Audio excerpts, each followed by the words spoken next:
Len vám dopredu poviem, vážené dámy a páni, pán generálny prokurátor bude mať svoje vystúpenie a potom nás opustí, aby sme mohli pokračovať po tých ďalších politických veciach.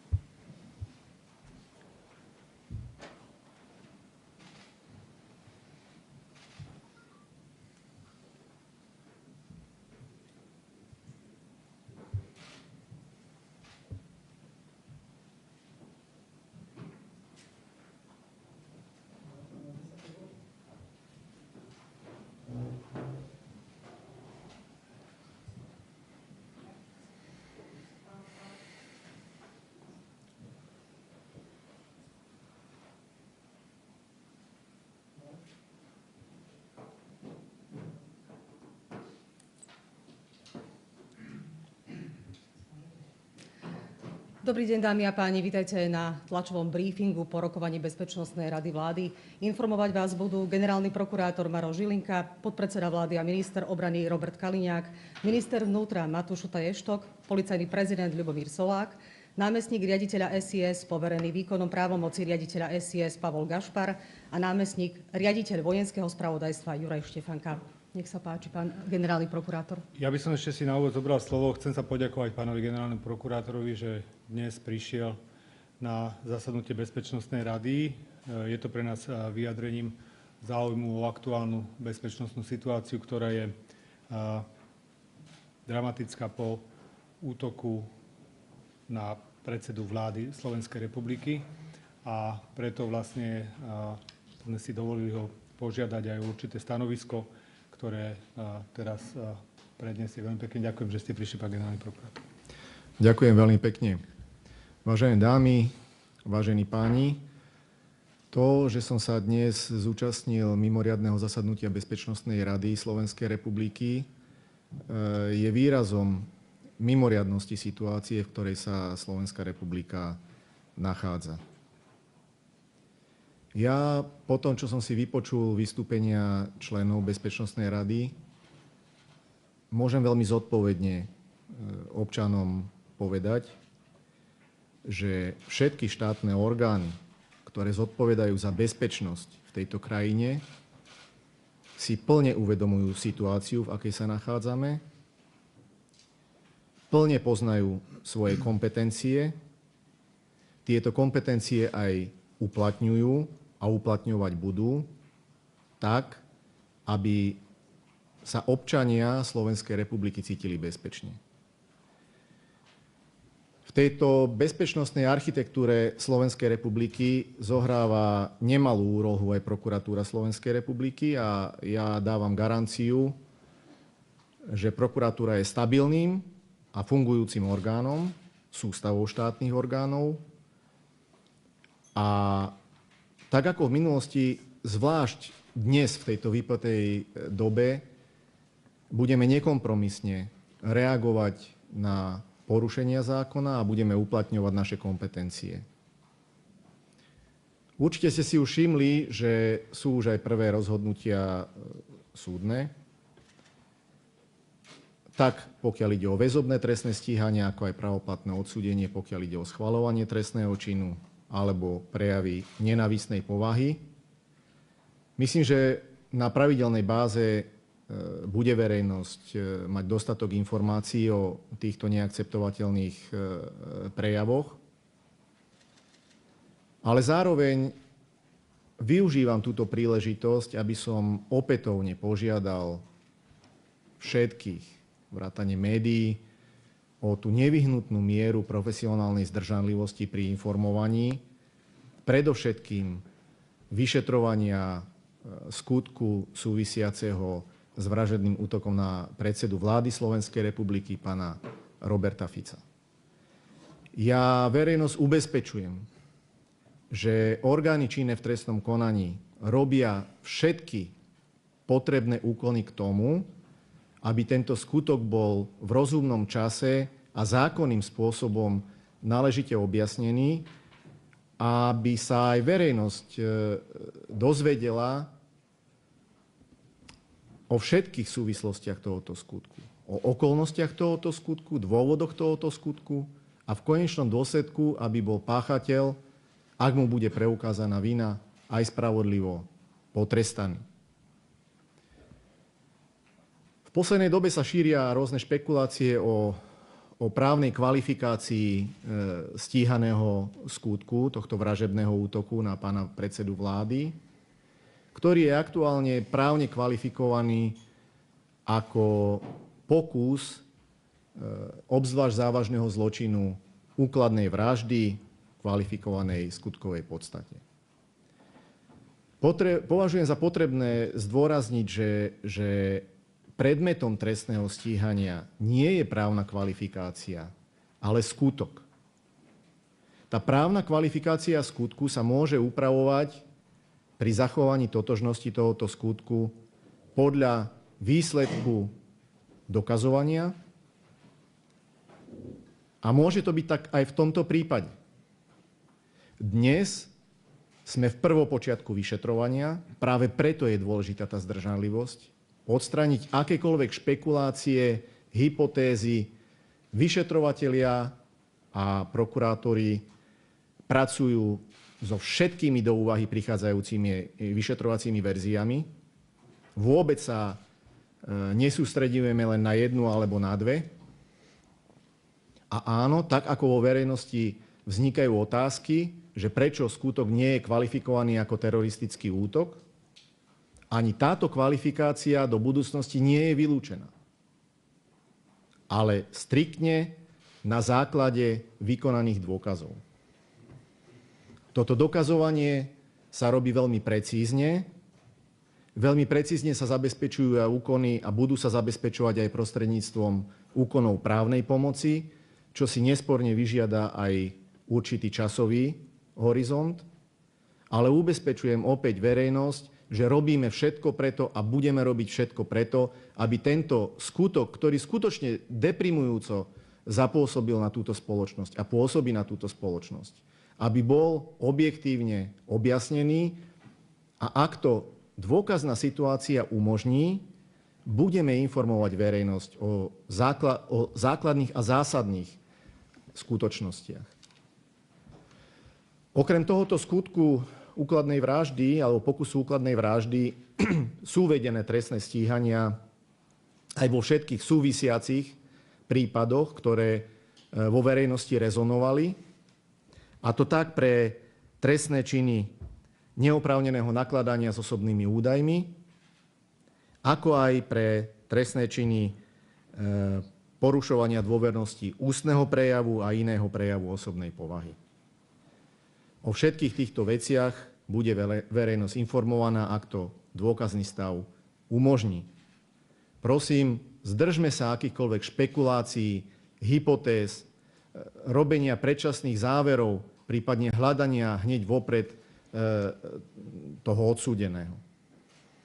Ďakujem veľmi pekne za pochopenie a ešte raz ďakujem, že som sa mohol zúčastniť mimoriadnej bezpečnostnej rady, pretože aj generálny prokurátor potrebuje mať komplexné údaje o bezpečnostnej situácii v Slovenskej republike tak, aby som mohol prijímať také opatrenia, aby sme vedeli efektívne, rýchlo a účinne reagovať na výzvy, ktoré sa v tejto dynamickej dobe objavujú. Ďakujem veľmi pekne. Ďakujem pekne. Ďakujeme, to bolo vyhlásenie pána generálneho prokurátora Maroša Žilinku. Pokračovať bude pán podpredseda vlády. Robert. Ďakujem pekne, vážené dámy. Chcem sa poďakovať pánovi generálnemu prokurátorovi, že nás dnes navštívil, pretože samozrejme všetky zložky bezpečnosti štátu s dôverou vkladajú všetky informácie, dôkazy do rúk generálnej prokuratúry a verím, že vyšetrenie bude efektívne a pochopiteľne aj zákonné, čo v tomto prípade nepochybujeme. Chcel by som poprosiť pána ministra vnútra, aby nám popísal jednak bezpečnostnú situáciu, ako aj opatrenia, ktoré boli prijaté alebo do budúcna sú v pláne. Ďakujem. Ďakujem pekne. Ja sa rovnako chcem poďakovať pánovi generálnemu prokurátorovi a jeho účasť na Bezpečnostnej rade potvrdzuje to, čo dnes na Bezpečnostnej rade odznelo, a to, že spolupráca bezpečnostných zložiek, ktoré vidíte reprezentované aj tu za mnou, je historicky za 20 rokov najlepšia, aká v histórii Slovenskej republiky bola. A teším sa z toho obzvlášť, pretože Sme v nejakej situácii, ako som niekoľkokrát povedal, útok na predsedu vlády je útokom na demokraciu a v tomto čase je nevyhnutné, aby bezpečnostné zložky fungovali, spolupracovali a garantovali bezpečnosť obyvateľov Slovenskej republiky.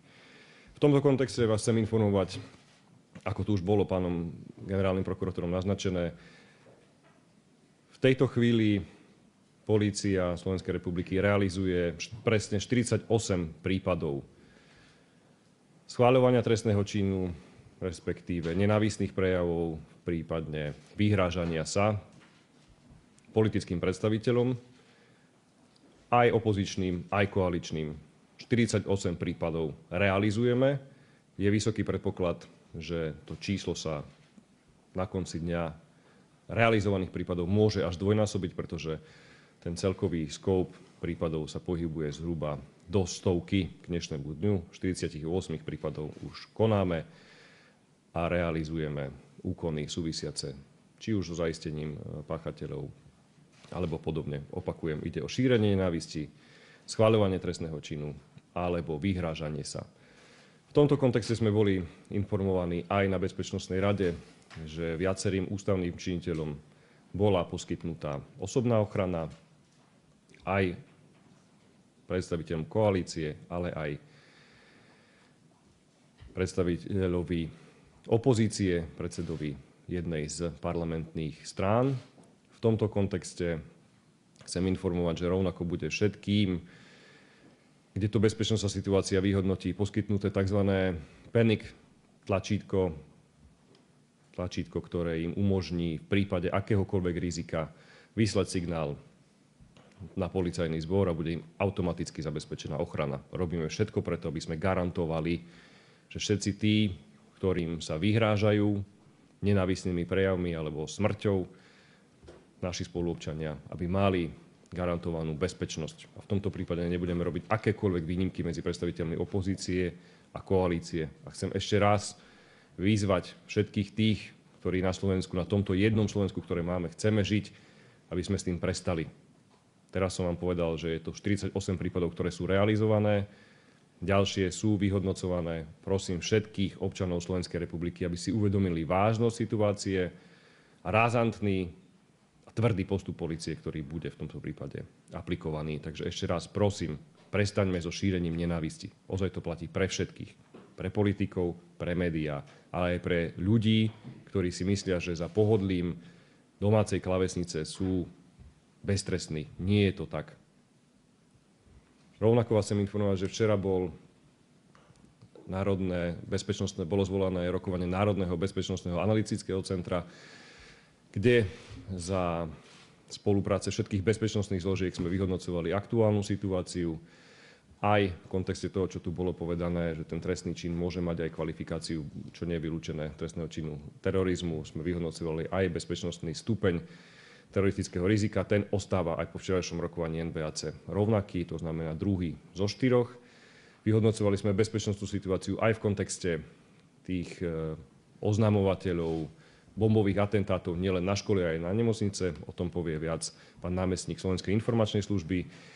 Rovnako sme sa na Národnom bezpečnostnom analytickom centre za koordinácii všetkých bezpečnostných zložiek a dneska sme to potvrdili na Bezpečnostnej rade, dohodli na tom, že vo veľmi krátkom čase prídeme so súborom opatrení týkajúcich sa bezpečnosti, pretože za posledné roky tá bezpečnosť ako keby tu bola braná na ľahkú váhu.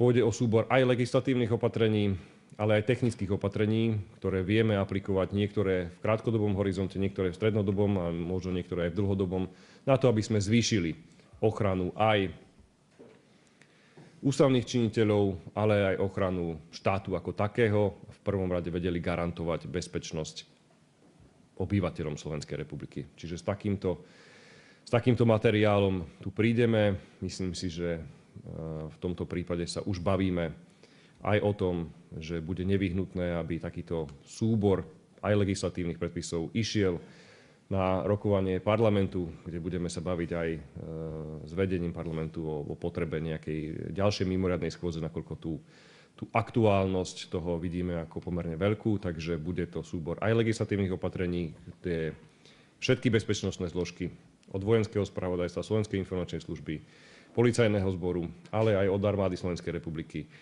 dajú dokopy podnety, ktoré tu možno že dlhé roky neboli riešené, ktoré sa ukazujú aj z hľadiska vyhodnocovania aktuálnej situácie za nutné, aby sme prijali, a v tomto prípade budeme konať veľmi rýchlo. Toľko asi z mojej strany z hľadiska informovania o aktuálnej bezpečnostnej situácii. Ďakujem. Ďakujem, pán minister. Ďakujem pekne za slovo. Dobrý deň prajem všetkým prítomným. Dovolte mi na úvod, aby som vás informoval o tom, že Slovenská informačná služba v úzkej spolupráci s vojenským spravodajstvom poskytuje spravodajskú podporu orgánom činným v trestnom konaním, ako aj celému ministerstvu vnútra, respektíve policajnému zboru, ale aj iným rezortom v oblastiach ich pôsobnosti. Keby som to mal zhrnúť do takých troch základných kategórií, nad rámec bežných činností, ktoré vykonávame v štandardnom režime, dneska tá spravodajská podpora je zameraná najmä na podporu v oblasti, alebo teda pri vyšetrovaní trestného činu zatiaľ úkladnej vraždy, respektíve pokusu úkladnej vraždy na predsedu vlády Slovenskej republiky.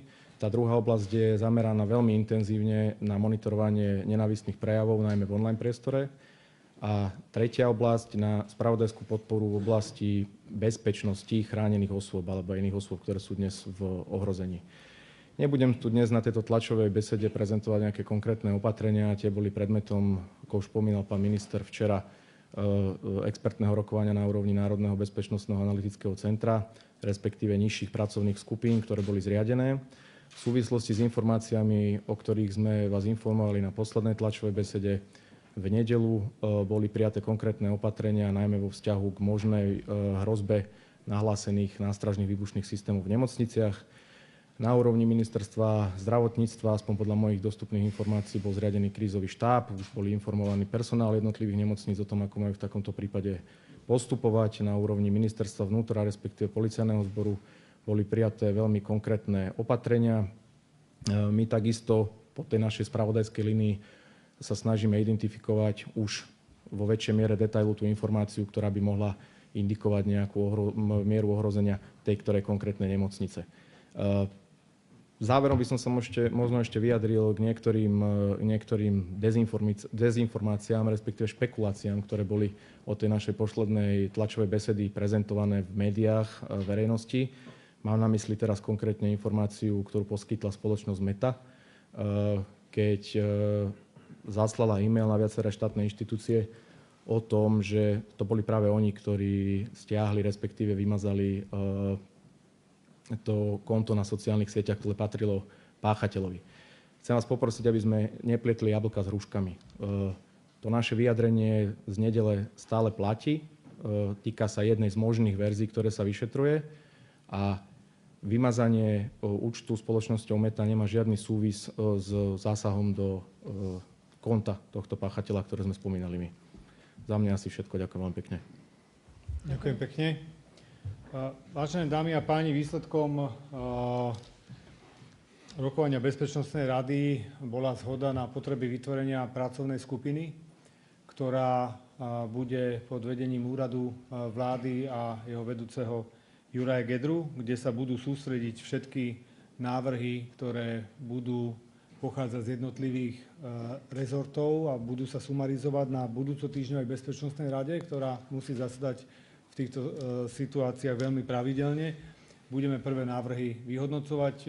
Pochádzajú od opatrení v informačno-technickej sfére, to znamená komunikácie, maily, web stránky všetkých štátnych úradov a aj tých, ktorí majú pocit, že potrebujú mať zvýšenú ochranu, až po ďalšie legislatívne úpravy zvýšenia a kvality bezpečnosti na Slovensku. Treba povedať, že tlačíme na to, aby čo najrýchlejšie došlo k opätovnému prepojeniu všetkých databáz medzi jednotlivými bezpečnostnými zložkami, čo bolo z nepochopiteľných príčin v minulom období zrušené. To znamená, jednotlivé bezpečnostné zložky štátu neboli schopné spolu komunikovať a overovať si informácie. Bol to priamy útok na bezpečnostnú situáciu a kvalitu bezpečnosti na Slovensku. A pravdepodobne to súviselo s nejakými osobnými antipatiami, ale takéto pochybenia a dá sa povedať egoistické opatrenia spôsobili zníženie kvality bezpečnosti na Slovensku. Rád by som povedal, že budeme sa intenzívne zaoberať aj v legislatívnej časti rozdelením tých hlavných problematických oblastí, napríklad od nepravdy, ktorá bude naďalej pozostávať z určitých opatrení a možností v rámci občianskeho zákonníku a obrany a ochrany občianskeho zákonníku. Potom máme vyslovene nenávistné prejavy, alebo teda hate speech, alebo potom je vydieranie. To najťažšie vyhrážanie a vydieranie samozrejme nechávame v rovine trestného zákona, tam to aj patrí. Otázka tých nenávistných prejavov, pokiaľ nepresahujú mieru výzvy na fyzické násilie, výzvy na likvidáciu, kedy to už prechádza do toho trestného zákona, budeme pravdepodobne riešiť práve tými zvýšenými finančnými postihmi a zrýchleným konaním, aby to bolo veľmi efektívne, pružné a rýchle. V diskusii celospoločenské sa tieto návrhy pochopiteľne budú prijímať. Chcem ešte doplniť dve informácie. Posledná, ešte toto, čo spomínal pán poverený námestník Slovenskej informačnej služby. Ide o to medziobdobie medzi úkonom, ktorý vykonala spoločnosť Meta a samotným atentátom. A ten čas, ktorý medzi tým a čo sa vlastne dialo. Nechceme viacej hovoriť, aby sme neohrozovali vyšetrovanie. Skrátka len je medzi tým zásadný rozdiel. A rovnako tak sa tešíme na spoluprácu, že nám v urýchlenom režime spoločnosť Meta všetky tieto dáta, ktoré má k dispozícii, poskytne. Posledná informácia smerom k pánovi predsedovi vlády. Myslím si, že v tejto chvíli prebieha práve lekárske konzílium o jeho aktuálnom stave. Ráno bol stav stabilizovaný, ďalšie podrobnosti pravdepodobne uvedie nemocnica asi v dnešnom poobedí. To je zatiaľ z našej strany všetko. Ak máte nejaké otázky, nech sa páči. Nech sa páči. Dobrý deň, Folentová z denníka N. Ja by som sa teda najskôr opýtala na pár otázok ohľadom tej Mety a vymazania Facebooku. Vy ste vlastne povedali, že okolo 2 hodiny mal byť vymazaný komunikačný kanál. Len vás poprosím, že skúste si zostručniť tie otázky do takého nejakého celku. My musíme pokračovať vo vláde, aby sme dali všetkým priestor. Páči sa. Dobre, tak vedeli by ste nám priblížiť, v čom je teda rozdiel tá informácia z nedele, o ktorej ste hovorili, a to, čo tvrdí Meta, že vlastne ešte vo večer počas toho atentátu, teda v stredu večer 15.5. vymazali túto stránku útočníka Juraja C? Pani rektorka, zasahoval by som príliš do toho vyšetrovania, ale teda podľa toho dokumentu, ktorý máme my, ktorý vyhlásila spoločnosť Meta, hovorila o tom, že po tlačovej konferencii, kde minister vnútra potvrdil informáciu, odstránili účet.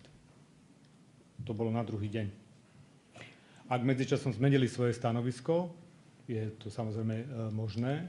V každom prípade my sme hovorili o manipulácii s týmto účtom krátko po zadržaní.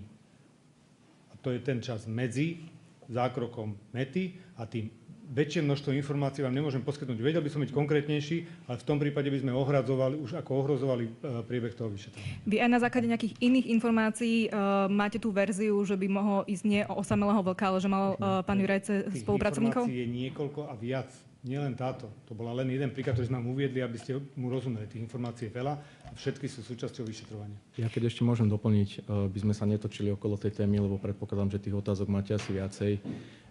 My vám nemôžeme poskytnúť viac, než sme vám povedali.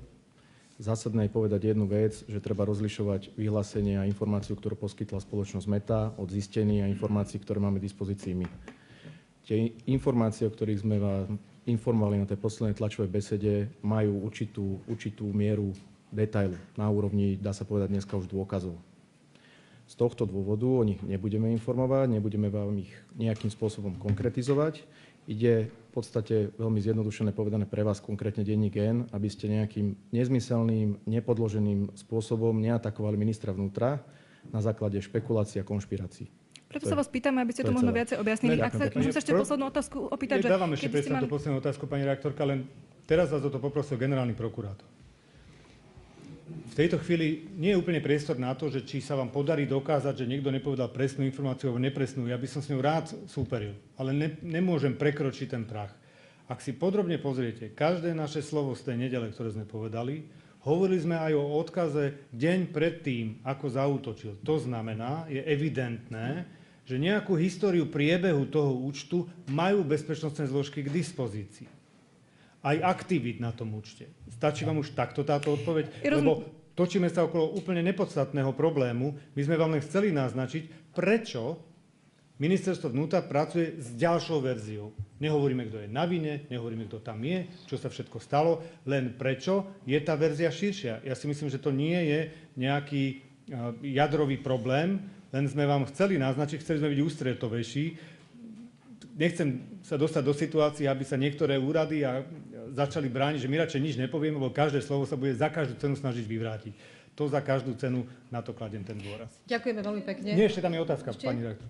Ešte teda jeden detail. Kedy ste sa vy dozvedeli o tom, že Meta vymazala tento účet? Lebo oni tvrdia, že o 15.5. večer a že o tom informovali úrady na Slovensku. Kedy vy ste mali konkrétne tú informáciu? informáciu? Na tej SMS-ke, ktorú Meta rozoslala, je 16., nie 15. Okay, ďakujem. Ďakujem pekne. Ale 15. večer by aj tak nič nemenil. Dobre? Platí? Jedno, či je to 15, 16, aj keď na tej SMS-ke, ktorú máme aj my, je 16. Ale aj keby to bolo 15. večer, na veci to nič nemení. Nech sa páči ďalší pán Hečko, televízia Markíza. Ospravedlňujem sa, už ste to asi aj naznačili, ale predsa len ešte, aby sme to mali jasné. Vy ste tiež, myslím, na tej tlačovej besede v nedeľu, neviem, či jeden z vás dvoch ministrov komunikovali takú vec, že ten strelec páchateľ, že máte nejaké informácie o tom, že mal o tom svojom čine komunikovať s nejakou komunitou. Táto verzia ešte stále platí, je to v hre a viete k tomu povedať možno viac? Ja si myslím, že všetko, čo sme k tomu povedali, sme povedali, viacej k tomu nemôžeme povedať. Aj s rešpektom na to, čo tu pred chvíľočkou povedal generálny prokurátor. Aj to, čo tu povedal pán podpredseda vlády, tých vecí je viacero. My sme vám v nedeľu dali jeden z tých oporných bodov. Je tam viacero vecí, ale prosím, rešpektujme to, že to vyšetrovanie to nie je reality show, že to neprebieha online, aj z hľadiska marenia toho vyšetrovania, to rešpektujme. A to fakt prosím aj vás, aj médiá, aby sme tu nerobili nejaké predčasné závery a podobné veci. A to myslím aj v kontexte toho všetkého, čo sa udialo. Normálne vás žiadam, aby ste prestali dávať priestor rôznym skrachovaným politikom, ktorí sú zrazu dnes bezpečnostní analytici. A pomaly si pomýlili atentát na predsedu vlády s hokejovým zápasom, kedy s ceruzkou vyznačujú, kto kde ako zlyhal. Ak niekto zlyhal, tak tam bude vyvodená zodpovednosť. Úrad inšpekčný koná, zodpovednosť bude vyvodená, ak dojde k zlyhaniu. Ale odmietam to, aby sa tento prípad dostával na nejakú stranu, že sa tu dáva priestor aj v kontexte európskych volieb skrachovaným politikom, ktorí si myslia, že sú bezpečnostní analytici. A za situáciu v bezpečnostných zložkách môžu aj oni. Veľmi dobre viete, o kom hovorím, aj ktoré médiá, aj ktorých skrachovaných politikov. Vyšetrovanie prebieha, čo sme vám mohli povedať, sme vám povedali, verte to s rešpektom, že možno sme vám aj v nedeľu povedali viac, pretože rozumieme tomu, že nejde o obyčajný útok na Roberta Fica, ide na útok na predsedu vlády, útok na demokraciu. Takže rešpektujte aj prosím našu zdržanlivosť. A keď sa ešte môžem dopýtať ešte jednu vec, vy ste to už teda naznačili, čo sa týka tých ďalších vyšetrovaní, ktoré sa týkajú napríklad tej ochranky. Tam sú vyvodené už teraz teda nejaké dôsledky, tí ľudia stále Úrad inšpekcie koná, ak bude záver, samozrejme tie dôsledky vyvodíme. Ďakujeme. Nech sa páči. Dobrý deň, Michaela Pavlovič, Aktuality. Ja by som sa chcela opýtať, že či je možné, že v najbližšom čase pána premiéra prevezú už do Bratislavy? Myslím si, že to nie je v tejto chvíli určite aktuálne a myslím, že to ešte určite niekoľko dní aktuálne nebude. A stále sa vrátim k tomu, že ten stav je naozaj vážny, tie zranenia sú veľmi komplikované. To znamená, že neustále prebiehajú lekárske úkony podľa jednotlivých postupov, ktoré majú stanovené, vyhodnocujú na základe jednotlivých vyšetrení, ktorým vždy absolvuje predseda vlády v zásade vždy ráno. Na základe toho sa konzílium rozhodne o ďalšom postupe, o nastavení liečby. Ten stav bohužiaľ nie je vo fáze, že by som mohol povedať, že premiér rehabilituje a snaží sa posunúť kam ďalej. Prevoz určite neprichádza do úvahy v tejto chvíli. Pán generálny prokurátor už tu v podstate tak naznačil, že po zaistení dôkazov môže prísť aj k prekvalifikovaniu. Hovoril o terorizme. Aký je vlastne váš právny názor? Vy ste právnik. Vidíte v tom prvky teroristického činu? Pani rektorka, ja nebudem sa hrať na odborníkov, ktorí všetko vedia, všade boli 3-krát, ale to prepojenie je predovšetkým, ten hlavný rozdiel spočíva v tom, že či útočíte ako na osobu, voči ktorej máte osobnú animozitu, pretože máte podozrenie, že nejako zasiahol do vášho rodinného životu, poviem to takto diplomaticky, alebo útočíte na osobu a jeho funkciu, to znamená ako na predsedu vlády, ktorý vykonáva svoju činnosť a s ktorou tento pán nesúhlasí. Keby som odhliadol od toho videa, ktoré bolo krátko po zadržaní, jeho účasť na protestoch proti vláde a všetky tieto veci jasne poukazujú na to, že ten útok súvisel s funkciou, teda tam dochádza k tej opačnej strane. A rovnako mám obrovskú úctu k tomu, ako generálny prokurátor vždy bez ohľadu na to, či sa to nám páči, alebo druhej strane páči, on je tvrdošinný a tvrdohlavý v dodržiavaní presných postupov zákonných a ústavy a tak koná vždy. Že niekedy sa nám to zdá pomaly, alebo rýchlo, alebo sa nám nepáči ten názor, lebo sa nám nehodí do politického obchodu, s tým nikto nič neurobí. Môj pocit, a teraz mojich znalostí práva, že ten rozdiel spočíva v tomto.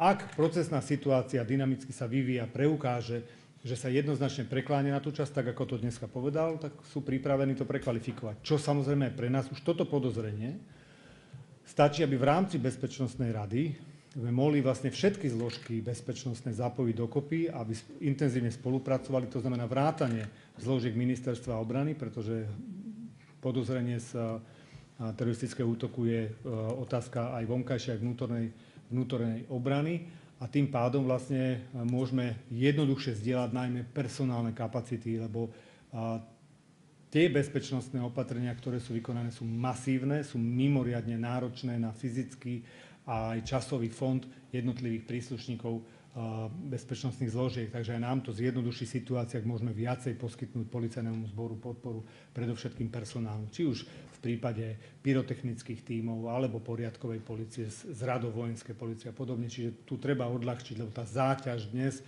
na ministerstvo vnútra je enormná. Prepáčte, to bola posledná otázka.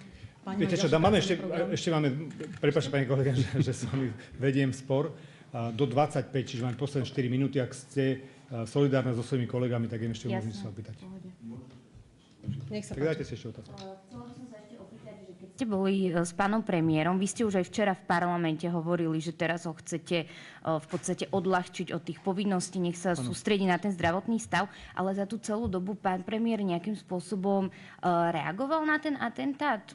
Ako to vnímal, alebo či to nejakým spôsobom komentoval, alebo absolútne nie? Mali sme súkromnú komunikáciu, ktorú by som nechal súkromnou, pani redaktorka, pre túto chvíľu, pretože všetci si želáme, aby pán predseda vlády čo najrýchlejšie sa vrátil k plnému zdraviu a som presvedčený, že budete mať možnosť sa na ňo takúto otázku odpovedať. Teda opýtať a on vám na ňu odpovie. Tak ďakujem pekne. Či ešte pani kolegyňa? Dobrý deň, Peter Madro, denník Pravda. Vy ste, teda tá prekvalifikácia na ten teroristický čin, ak by náhodou prišla štát, teraz nechce ísť žiadnou cestou represívnych opatrení, prišli by potom nejaké? Pán redaktor, neurobili sme to v prvý deň po atentáte a ako som včera uviedol, máme na to všetky nástroje a všetky doklady, ktoré by nám to umožňovali urobiť. Myslím si, že zažili sme tu výnimočný stav a mnohé iné opatrenia počas covidových dôb, ktoré sú jednou z príčin rozvratu našej spoločnosti a k radikalizácii niektorých ľudí a skupín. Ľudia možno sú schopní otolerovať, že nesúhlasia s politikom, alebo sa im nepáči, čo povedal, alebo reagujú vlážne na nejaký zo škandalóznych článkov, ktoré ste uviedli, či už zo súkromného života alebo pracovného. Ale toto si naši občania od toho roku 89 vypestovali. Možno aj práve preto v tej DNAčke sa zakorenili tie 40 rokov neslobody. A ten zvyk, že mi nikto nemôže hovoriť do toho, že sa ja rozhodnem slobodne niekam ísť, slobodne niečo povedať a slobodne sa rozhodnúť, či si niečo dám alebo nedám aplikovať v rámci zdravotného postupu, je asi najväčšia hodnota, ktorú si vážili. A všimli ste si, že to bol hlavný ten štartér toho obrovského napätia, ktorý v spoločnosti vznikol. Čiže je otázka na zváženie, že či v zavedení výnimočného stavu a prísnych policajných represí, čo by síce je možné, že urýchlilo a zjednodušilo vyšetrovanie, ale v každom prípade by to poškodilo tú dušu slovenského národa, ktorú teraz má už dosť tak doráňanú z tých posledných 4 rokov.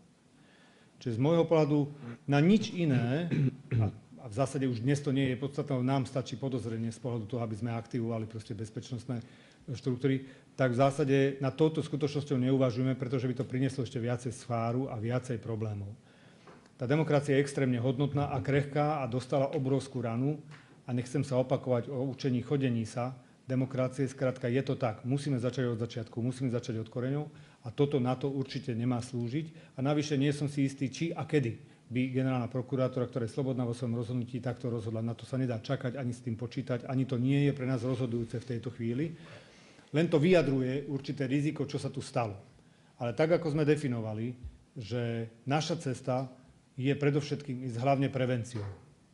Myslím si, že aj v prípade toho útoku sme sa mohli zamýšľať nad tým, ako preventívne pôsobiť, ale keďže sme zistili, že jednotlivé bezpečnostné zložky sú oddelené v rámci svojich databáz rizikových vecí, že analýza rizik, ktorá je najrozhodujúcejšia pre bezpečnosť štátu, pretože z toho sa vychádza pri teroristických útokoch, z toho sa vychádza pri aj živelných pohromách na konci dňa alebo rôznych iných veciach, úplne prestala existovať za úplne 3,5 roka. Úplne.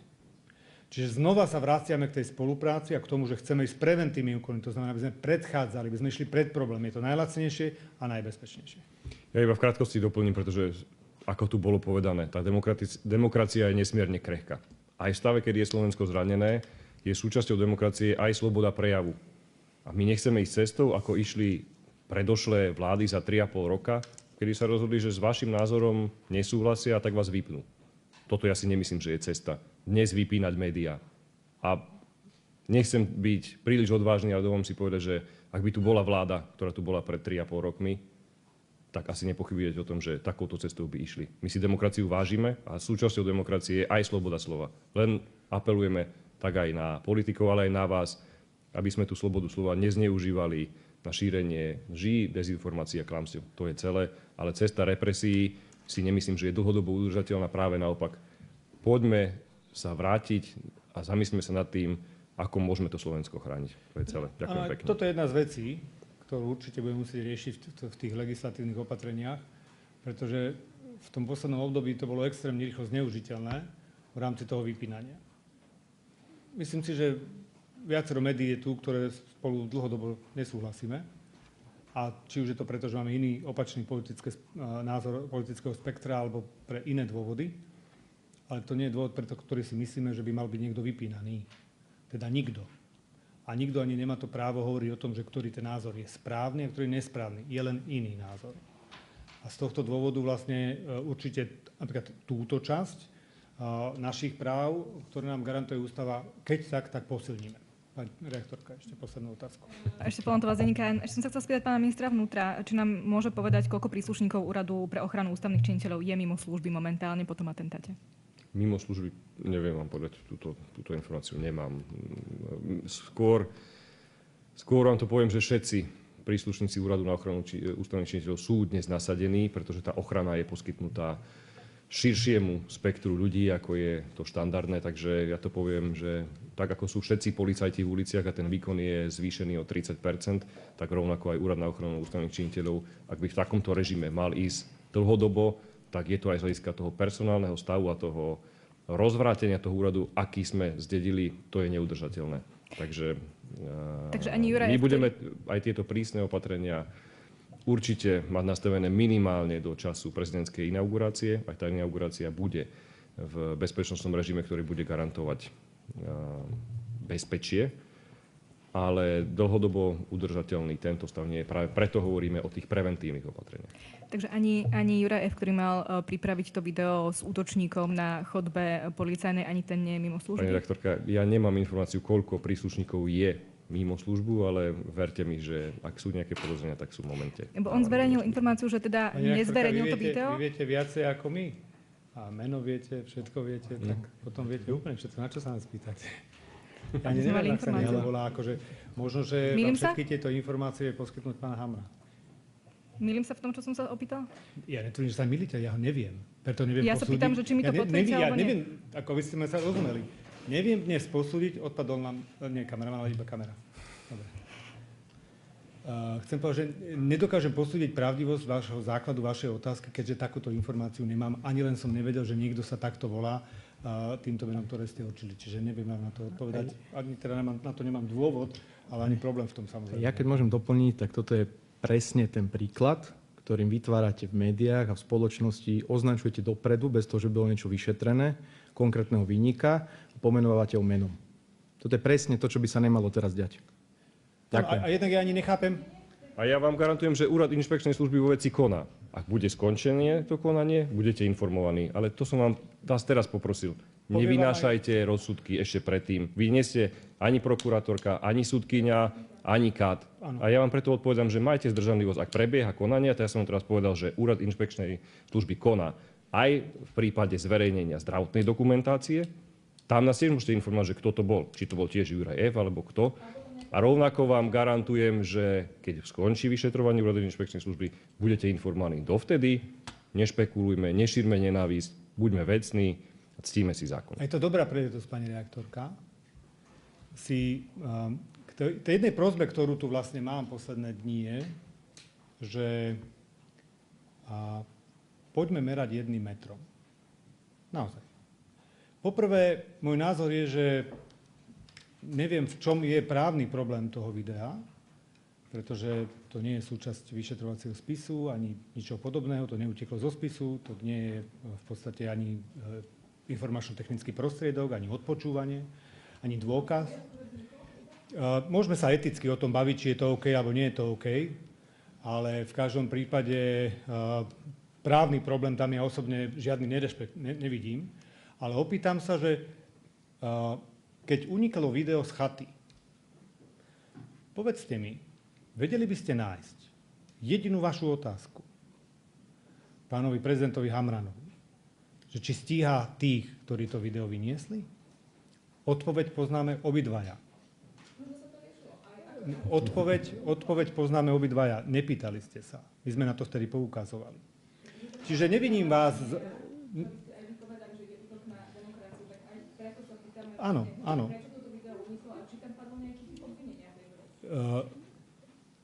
Všetko majú v rukách orgány príslušné a nebudeme to ani my, ani vy, ani nikto iný urychľovať. Len chcem povedať, že merajme všetky veci presne tým rovnakým metrom. Odpoveď, že sa tým zaoberá inšpekcia, je, myslím, tá najväčšia odpoveď, ktorú môže dať. To znamená, ministerstvo vnútra má záujem každé podozrenie prešetriť a ani pán minister nie je orgánom činným v trestnom konaní v tom pravom slova zmysle, ani nikto iný, žiadny iný člen vlády, ani novinári, pochopiteľne. A je samozrejme zaujímavé, že vy máte teda detailné informácie o tom, kto to je, ale v každom prípade len hovorím, že skúsme raz, že keď sa nám to hodí, alebo teda popiera to naše teórie, tak ideme útočiť na zdroj. Ako je možné, že niečo sa dostalo von? Vtedy nie je na prvom mieste verejný záujem. Keď je to proti nášmu politickému oponentovi, tak vtedy nám nevadí, že to uniklo, ale je dôležitý obsah, lebo to je vo verejnom záujme. Ak si spomeniete, pani redaktorka, a tých príkladov mám desiatky, predsa všetci podporovali napríklad pána Rybaniča. Však ja môžem dohovoriť? Či mám prestať? Dobre. Čiže vystupoval na všetkých pódiách. Najväčší revolucionár. Neviem, či bielu vranu nedostal. Všetko možné. Bol najväčší hrdina, pretože sa odvážil v rozpore so zákonom vytiahnuť, dajme tomu, nejaké bankové informácie, ktoré neukázali vôbec nič. A teraz je dôležité, že vtedy nikoho nezaujímalo, že, a nikto sa ho nepýtal, ako je to možné a vlastne to neriešme, pretože to by nemalo byť vonku. Nie. Keďže sme boli politickí oponenti, tak sa vám to veľmi hodilo a všetky články ste na tom točili a postavili. Ani jedno zamyslenie nad tým, že je to v rozpore so zákonom. Čiže dohodneme sa, nie je to o hádke, máme dobu zmierenia, poďme si obidvaja vstúpiť do svedomia. Ja s vami komunikujem, diskutujem, odpovedám na vaše otázky. Všimnite si ten obrovský posun, ktorý máme za posledné týždne. A vás iba žiadam, aby ste rovnakú situáciu merali rovnakým metrom. Buď si vyberiete, že verejný záujem je na prvom mieste a potom obhajujete verejný záujem, alebo vás zaujíma absolútna tichosť neunikania vecí zo spisov, pričom toto ani nie je zo spisu, preto ja hovorím, že mi tam chýba mi tam ten priamy príkaz nejakého úniku zo spisu, aby sme vedeli, že čo je prioritnejšie. A túto hodnotu do budúcna by sme si mali všeobecne v spoločnosti nastaviť a budeme vedieť, že čo chceme viacej podporovať. Či právo na súkromie, alebo právo na verejné informácie. A túto diskusiu môžeme kľudne otvoriť a v nej pokračovať.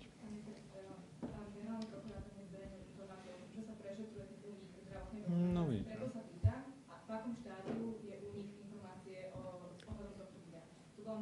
v rovnakom štádiu prešetruje sa. Myslím, že už sme 10 minút nad čas a kolegovia na vláde. Áno, ďakujem pekne, až čakajú, máme ešte vládu. Ďakujem veľmi pekne za účasť, pekný deň, dovidenia.